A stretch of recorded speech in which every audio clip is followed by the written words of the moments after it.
I love what it means to stand in the middle of that sense of connection between them and the music, between the music and the past, and of course then the audience, connecting to the orchestra, connecting to each other, being in the middle of that sort of emotional, social thing is extraordinary.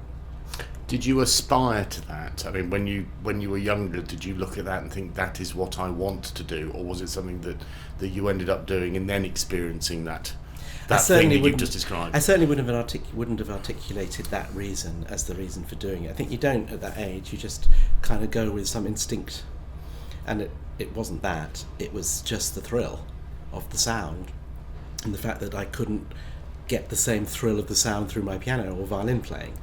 So it was professional musicians who I knew as sort of family friends could see that my musicianship was not going to be expressed through my own sound world. Did they tell you that? They did, actually. Ward Swingle, who was the founder of the Swingle Singers, my mother's oldest friend, and big friend of the family, and I would play my piano pieces to him before my grade exams as a sort of extra musical influence. As a test audience. Well, it's just as a sort of, perspective, and well, he was a wonderful musician. Yeah. Friend of Boulez, friend of Berio, Bernstein, these extraordinary musicians that he was part of. So it was a real, and I knew that even aged 10, that he was special. And he said, after listening to my piano playing, I think you should pursue conducting. At the time, I didn't. Sorry, I find that very funny. No, well, I took it as a compliment, which is such a wonderful naivety. Right. Yeah. But he did see, and he was right to see that. I mean, I remember playing the piano sort of in public. I'm not professionally, but in public, and being absolutely terrified by the significance of what I was doing in terms of playing that note at that time, and sharing that responsibility, which is a polite way of saying over to you guys. Of course I get nervous when I'm with conducting, but I can tell it's a thrill nervous, whereas with piano it was debilitating, the nerves. And so because it was only you, as in only you were responsible. Because you are only responsible for creating the note. And doubt. We'll talk about doubt, I think, later on, but the doubt that would increase the closer I got to the note. Whereas actually, in conducting, I don't have those doubts at the moment at which I'm performing. I have plenty of doubts in the preparation and the trying to understand the piece, but at the moment of delivery, if you like, I don't have a doubt.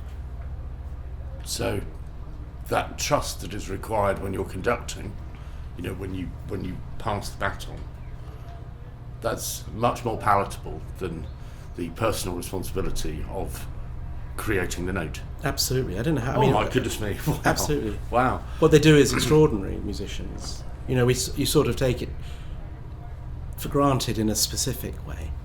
You think they're amazing. Of course, they're amazing. You think they're amazing, but actually realizing what they do, with their putting that finger at that moment in that place or that breath 1,000 times a night, or more, is quite extraordinary. It is, yeah. And for them to do it in exactly the way they want, or even harder, not in the way they want, but the way they buy into for that week, which is a whole other challenge for them as an orchestral musician. How do they have ownership of a musical idea that actually that isn't quite theirs? Is it really inspiring that they do that. I know that you said earlier, I wonder actually whether I can just get you to keep your chair in the position it is, but if you just turn your body so that you're facing this way just a bit more. That's it. Yeah, okay. Perfect. Okay. Don't. Okay. You mentioned earlier on that when you were young you wouldn't necessarily have articulated it, but when you started conducting, did you experience it then? This observation that you make now about trust and the amazingness of musicians on the platform. Were you aware of that at the beginning of your career? conducting career? Well, I don't think I had enough trust when I was starting out, which was not to say I didn't trust musicians, but I didn't trust myself to be in that position. And ultimately, you can only trust other people if you also trust yourself.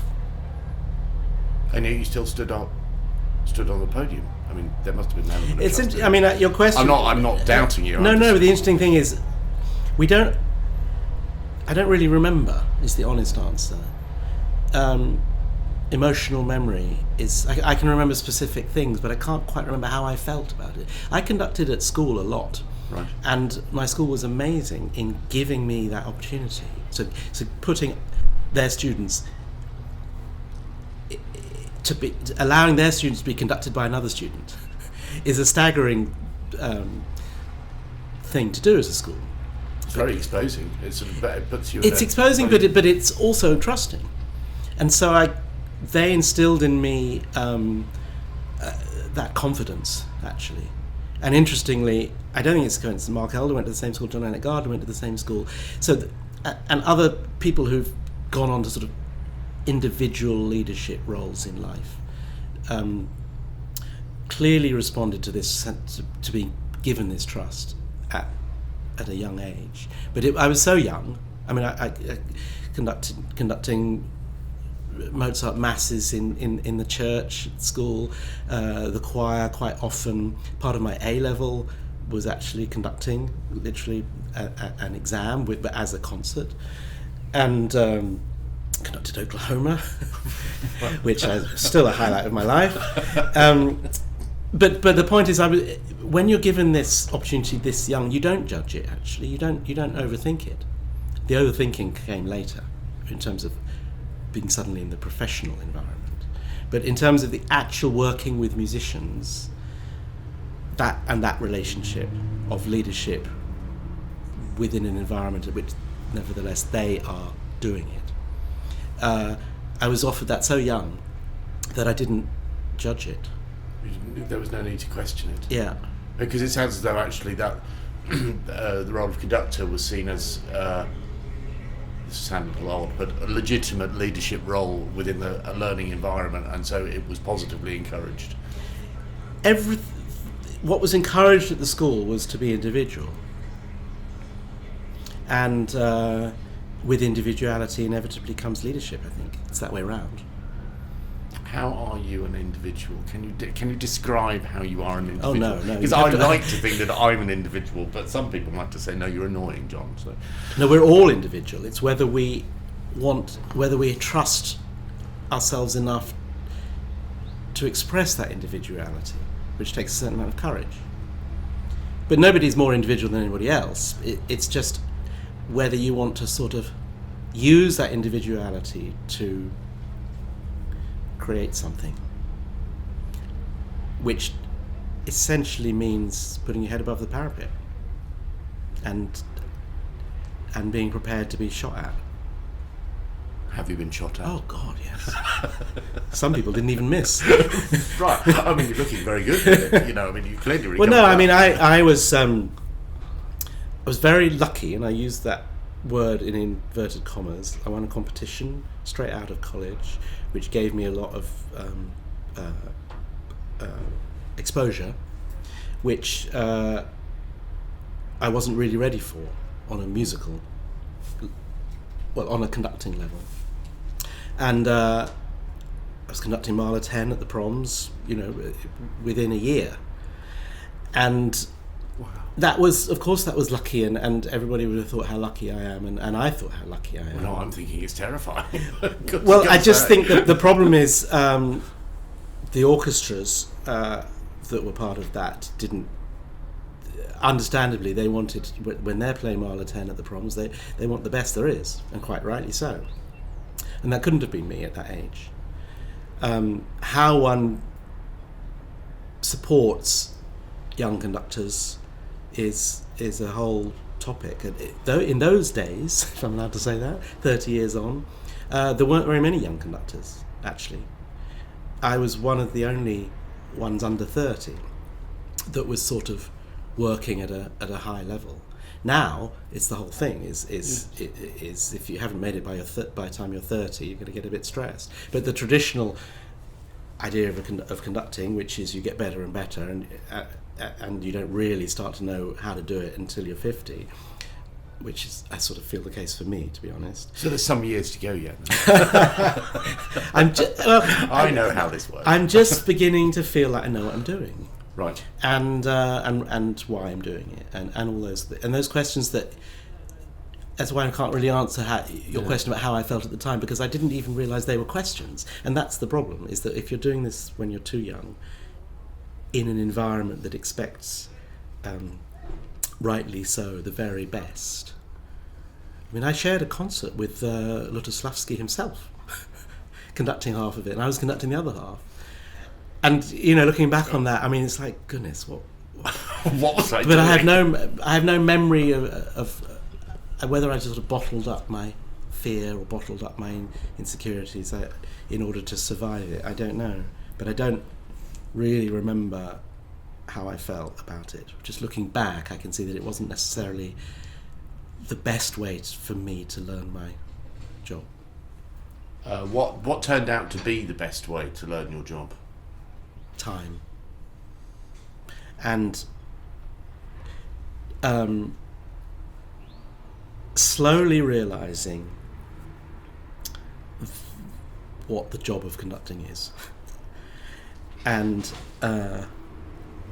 when you're young, you're so terrified that you think your reason for standing there is because you have a very strong opinion about how the music should go. And that conviction in your interpretation is what gives you validity to do it. So I'm always very prepared, but I was particularly prepared in those days with what I wanted to achieve. And the problem with that is, where does that leave the musicians?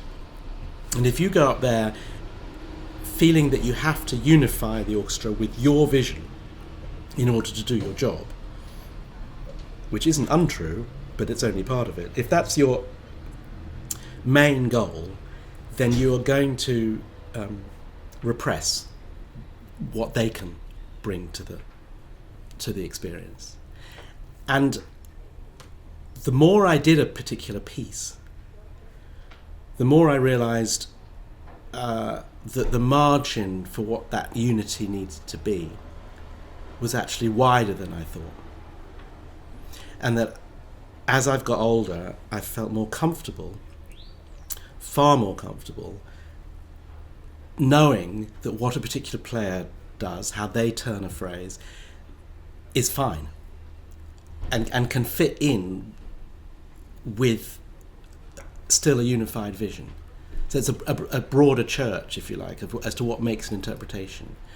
And actually, as I've got older, realising that what we can do together as musicians is going to be far more profound than simply them following my choices.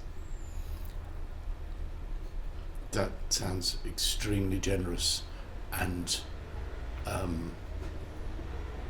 you articulate a mindset that is completely alien from mine, and there is much to learn from that. Actually, there's a wonderful. I'm being a little wistful, but then that's partly because the view outside is really good.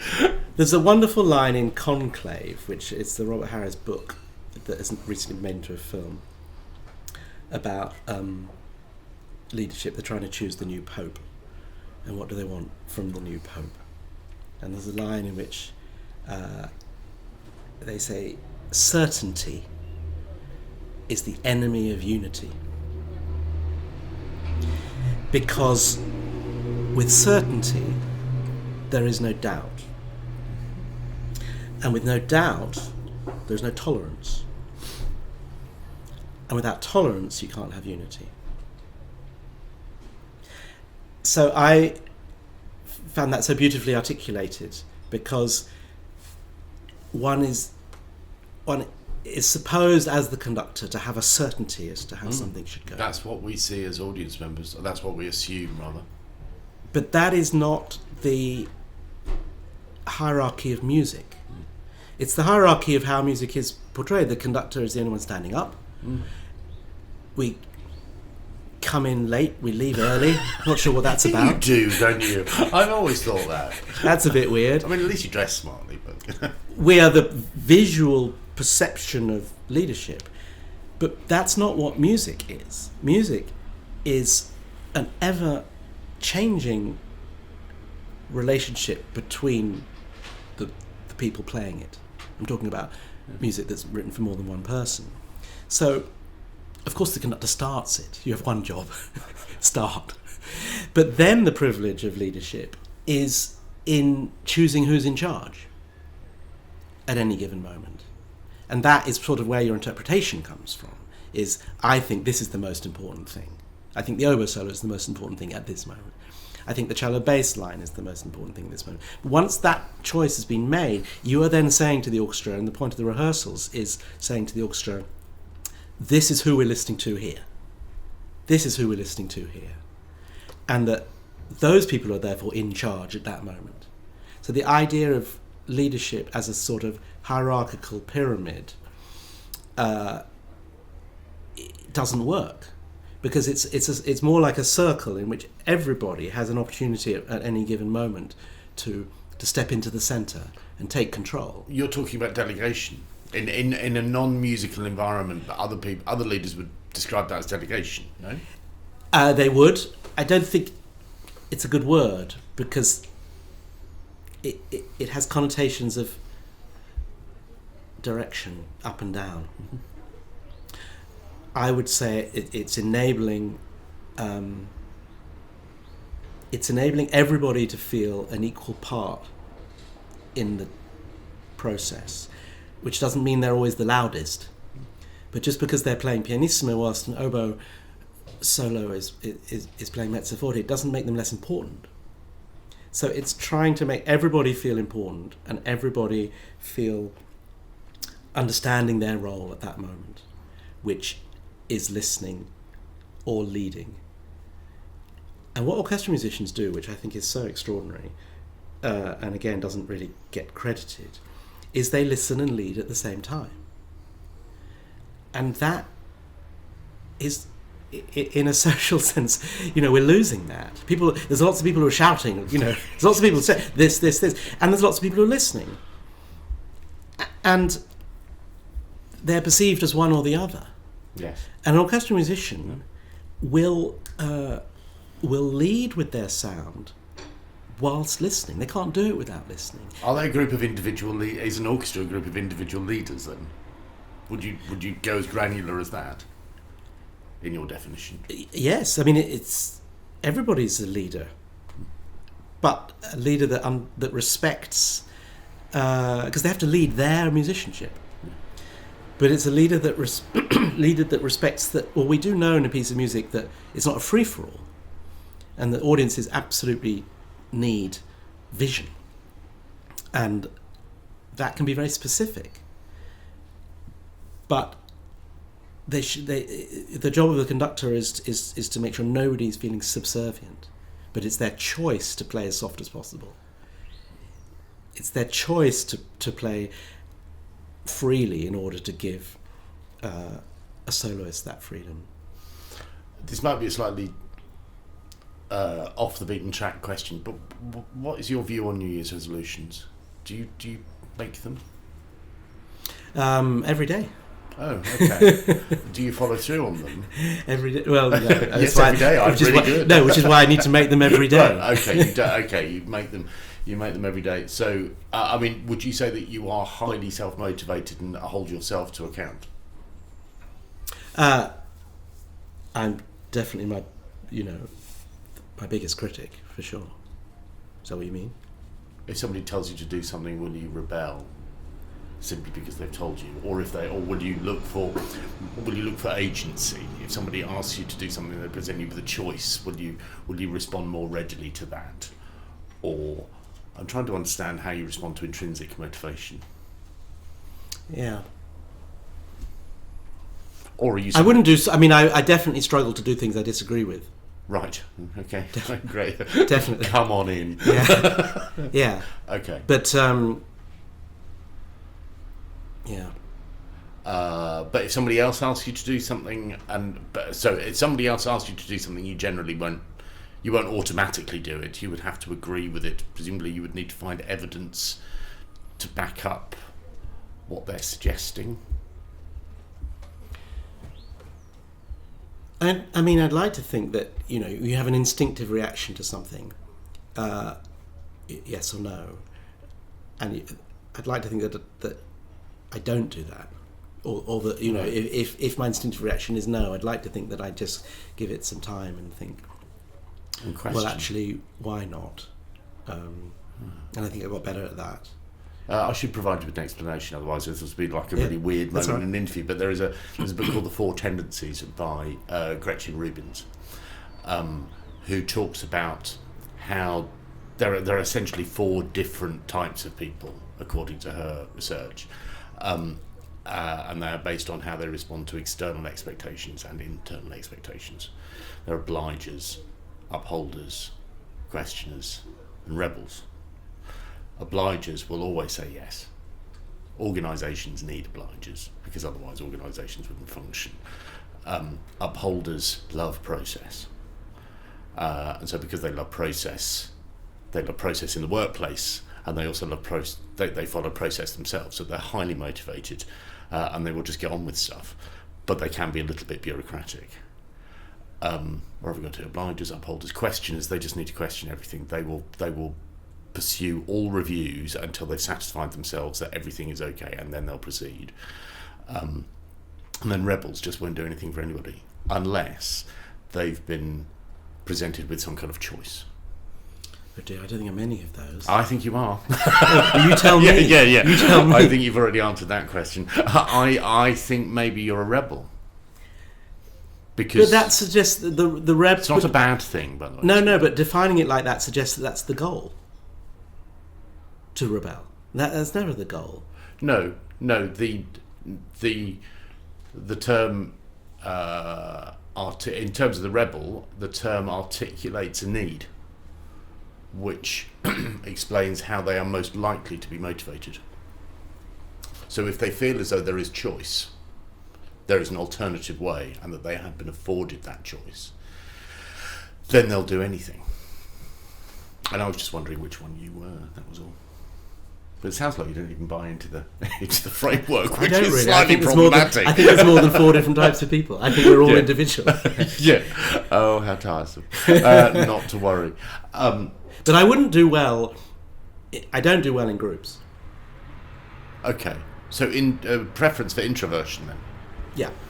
Avoids absolutely. parties. Loves reading a book. Yeah, all of that. Yes. Press events. Well, I mean, they're quite fun because one has a job to do and one's promoting. And they're always over, aren't they? I think. I like all that stuff. Right. One's promoting one's work. What's not to like about that? And one needs people to know about it. What's the, So it's not ivory tower introversion. No. Absolutely not. I'm doing this for a start. Yeah. Okay. So it's like I enjoy sharing what we do. And wanting as many people to be aware of it as possible, but I'm not good in crowds, and I've written a book and I like writing, and that's a solitary thing. Conducting is in some ways very solitary. When you're not conducting, you're absolutely on your own preparing. That's a very intimate, introverted experience, and that is more than half your life is preparing. For me, anyway, I conduct less than I study in terms of hours and days and so on. So that aspect of it, and I love it. I couldn't be one of those conductors that works every week of the year. Obviously, I couldn't be that as a musician in terms of sort of knowing enough of the music. But on a human level, I need the breaks from those large groups of people. Would you like to be conducted by you? Brilliant question. Yeah. I mean, I hope Why so. am I not surprised? I hope so. Yeah, otherwise it would be because really shooting yourself in the foot. Well, we do. We are the person we we try to be the person we'd like to be. Be. I say to younger conductors, make sure you conduct the musicians in the orchestra that you want to conduct, because in a large group of people, there's always people who are going to be resistant to you, and it's quite easy in human nature to sort of latch onto that negativity, even if it's tiny, because negativity is more powerful than positivity. We are hardwired for survival, so we're going to focus on negativity. Exactly. So, but focusing on conducting the people who want what you're offering is important. What are the mistakes that others make that you observe? I'm not looking for names. I'm looking for what are the slip-ups or the errors that new conductors, or indeed maybe existing conductors, established conductors are making that you observe? I think it all comes back to one thing, which is what is the motivation for doing the job. And if the motivation for doing the job is egocentric or self-promoting or power, it's going to result in all sorts of small mistakes. And there's still, as a leadership model, there are still plenty of people who see it as hierarchical. Even now, even new conductors. I think very few. I think fewer for sure. Right. And it's a reflection of society, and what we need to make sure of, as society seems to be rather gravitating towards individual, the egocentric leader, and the extremist leader, and the leader who's in it for power and doesn't actually care about what the it is. I'd like to think that conducting doesn't kind of follow that. But if you think of the conductors in the 1930s, there's that sort of tyrannical dictatorship. It fits with the time. There is a tension. I think that would be the right word, though, that we obviously both understand what we're talking about, and I find it fascinating. But as an audience member, when I'm sat in the auditorium, it is this detail and this background that we won't be aware of it. And so in order for those leadership principles to be distributed, if you like, to a wider audience, it needs to be talked about more. And I appreciate you've written a book, so obviously you've done your bit, as it were. But how does an industry that has set itself up on that principle of hierarchy in music, because that's essentially how it's been sold, how does it sort of reverse that? How does it start sharing more about how and what you do, people like you do? It's difficult, because audiences can feel a relationship to an individual in the way that they might not understand an orchestra. And if you've got you've got space for two square inch photograph, and you've got an orchestra of 100. Yes. What does that mean? Yeah. Or if you've got a conductor or a soloist who you can see in their eyes, you can see why marketing departments promote. And you could see it last night in the auditorium. When Dougie was reading out tributes from previous conductors. The audience reaction to Maren and Kirill was warm and enthusiastic. People are connected with the conductor. Well, which is great. What you want to be is chief conductor of the community. You don't want to be chief conductor of the orchestra. So, and what I've only just started here, but what I'm enjoying is trying to connect with the community more. It's easy to connect with the orchestra. That's the job, and you're given 6 hours a day to do it. Interacting with the audience takes much more time, and Maren and Kirill, obviously they were here for a long time, and it's wonderful that the audience feel connected to that individual as a way in. But what I think the orchestra here does well is they do promote visually the players well, and I think the relationship there will be a lot of audience members who are very familiar with a lot of the orchestra, maybe not by name, but they notice things. Oh, why is she? Oh, she's off today. The person who I was sat next to in the auditorium last night was saying, well, the reason we're here is because it's the principal oboe's last concert. I mean, that would just... I did say to her, I don't know that I would be having this... First of all, I wouldn't be having this conversation with you. We were sat next to each other in the Barbican, because it just wouldn't happen. No. And also, I don't think anybody... That's a sweeping statement I'm about to make, but I just don't think people would be motivated to go for that reason. In London? No. I mean, I could be that maybe. No, it's one of London. No, it's one of London's problems. Is that the lack of identity. So, an orchestra. The orchestra is called the Bournemouth Symphony Orchestra, the Berlin Philharmonic, the New York Philharmonic. Every orchestra, almost every orchestra, is defined by the community it serves. With international touring and recording and the whole digital, orchestras have lost that. It's not their fault. But they've lost that sense of... The implication of the name is where they're from. Yes. Rather than who they're for. And we're here for Bournemouth, and obviously the whole Southwest, but that's the point. The Royal Liverpool Philharmonic is there for Liverpool. Yeah. And so... And Londoners have that... That's a problem for London orchestras. Is, why is there more than one? Well, not least because there are...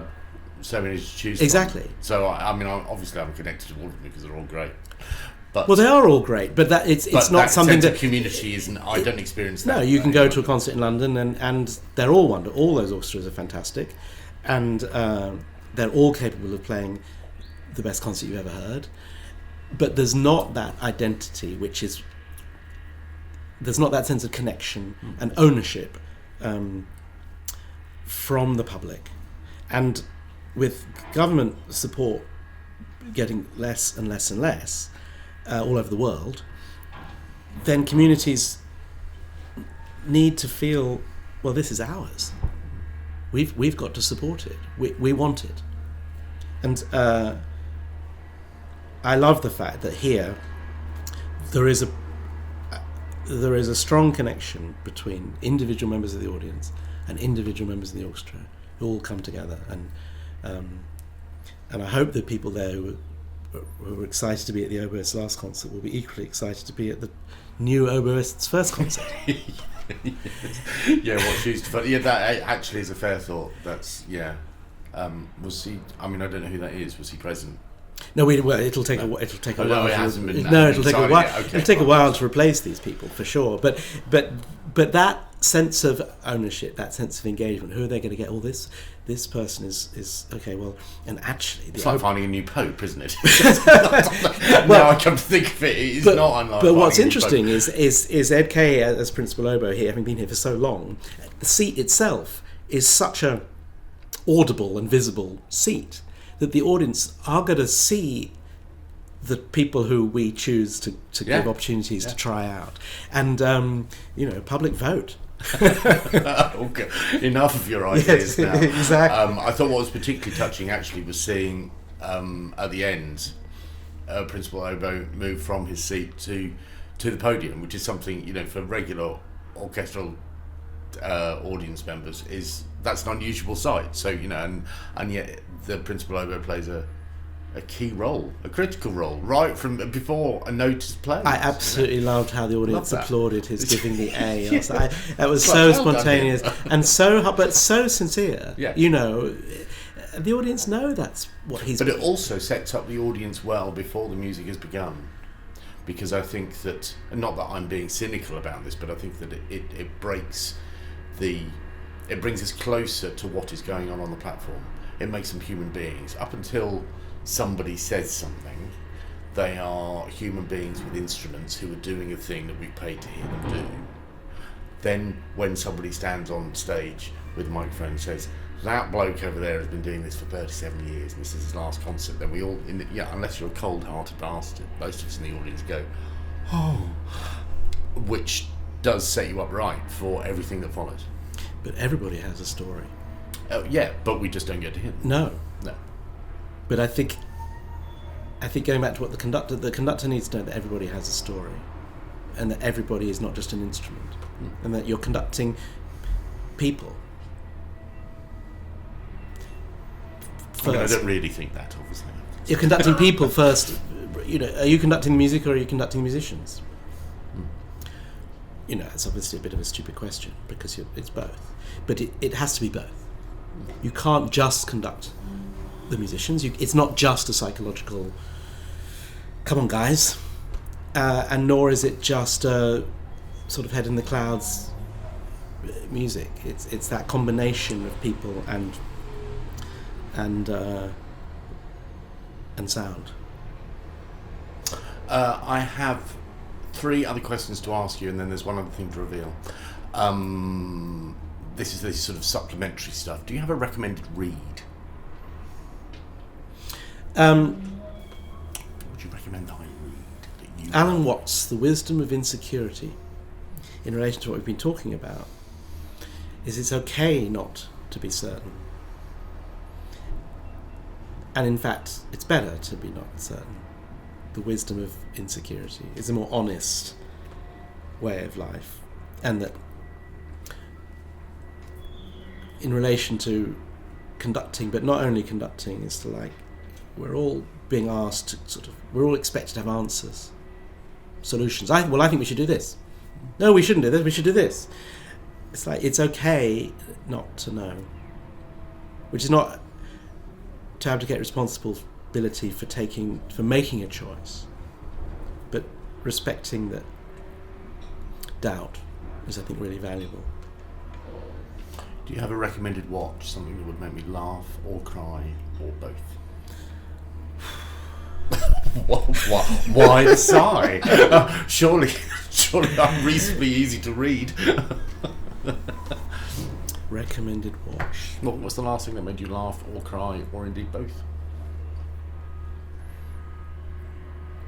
I watched Where the Crawdads Sing, and I can't remember who wrote it. I read the book and then watched the film. Very moving. About it's a great story, but it's more about place and feeling connected to place. And in the event that you would invite me around for dinner, what would be your go-to signature dish? You would not be allowed to buy in catering. I would need to see you cook. I think I'd buy in catering but not let you know. Right. But I went to boarding school, and the best thing about boarding school is you become you have very Catholic tastes of food, and you're very unfussy. Bland. Well, it doesn't mean I don't appreciate. I think one of the great gifts in life is to be able to eat everything. Yes. It saves a lot of time. So you're a meat eater. I mean, that would be that. I'd give you some lamb. I mean, I'm surrounded by sheep where I live, so I feel slightly awkward. But I would give you some lamb. I wouldn't require you to slaughter the lamb. So well, you can go to the supermarket. It would be fresh, put it that way. Right. The last thing just to say to you is that I suspect that you. I mean, I can't see any reason why you would know this, but we did meet 30 years ago. You were the 3rd conductor who I put on stage. And it was my 2nd job, and you were conducting the Britten Peers Orchestra at Snake Maltings in a programme which I think... Beethoven 7? Yeah, oh my God, you remember Verklärte Nacht. Yes. 1995, is that right? Yeah, that's right, yeah. June 1995. I remember every concert done. Really? Yeah. You don't remember how it feels, but you remember every concert. Wow, yeah. So what was your role there? I was orchestral manager and stage manager.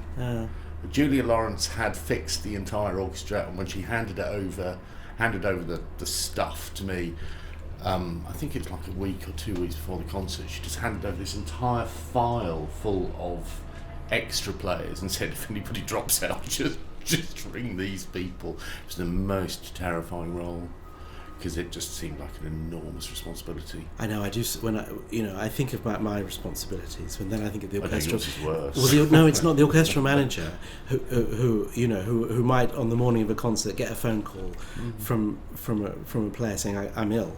I mean, it happens a lot, and we're not in London, So, Yeah. that So, stress. only a handful of trays to sax I would London. be I would be absolutely terrible at I that job. hated it. I mean, I loved being a state, but I really was not the right person in the right job at the right time. How was the concert? You remember? I do remember the concert being very good. Was that at the beginning of your... I mean, I've been doing the maths, you see, in this conversation. Was that at the beginning of your career? Was that shortly after the competition? I was 5 years in, actually. Right. Which felt like a long time at that time. And the same year that you conducted Mahler 10? Because you said Exactly. 95. Well, 94, yeah. 94, Okay. 94. Wow. Yeah. So I was... Look what you're doing now. You're doing very well, aren't you? I think I'm doing it all better. I do Far think better I'm doing than it better.